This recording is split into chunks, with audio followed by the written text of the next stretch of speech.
Everyone says that today, the royal family is nothing more than a ceremonial figure, even though they choose the government, have final approval over all legislation, and own half the country. And so while we remember Queen Elizabeth, let us not forget how this incestuous family has used their own children to gain power.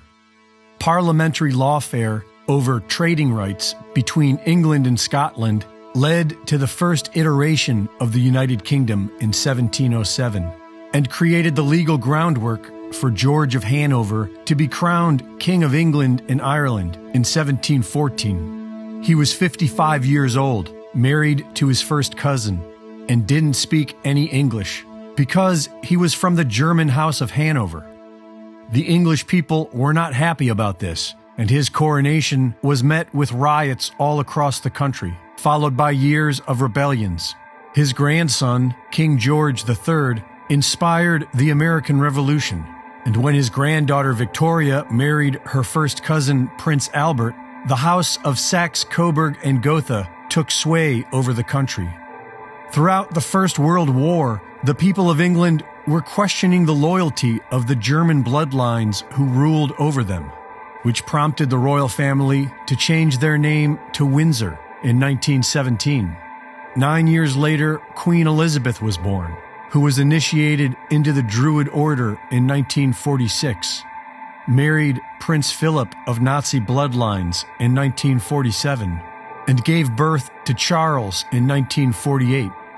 In 2010, William Coombs, survivor of Canada's infamous residential schools where the mass graves of children were found, claimed to have witnessed Queen Elizabeth and Prince Philip visit the Kamloops Residential School in 1964, where they took 10 of the children away with them, never to return.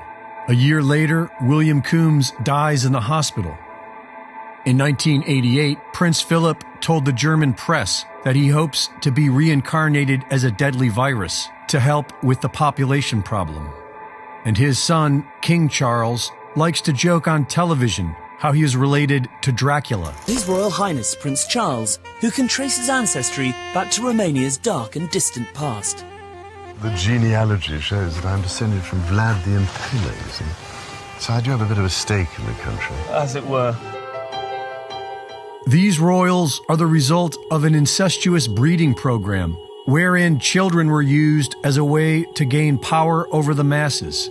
So it's no surprise that they are caught up with the likes of Jeffrey Epstein, who made a living using children to leverage power, and Jimmy Savile, who had unfettered access to rape hundreds of children inside NHS hospitals and was a dear friend of King Charles. Along with Klaus Schwab, King Charles is a founder of the Great Reset.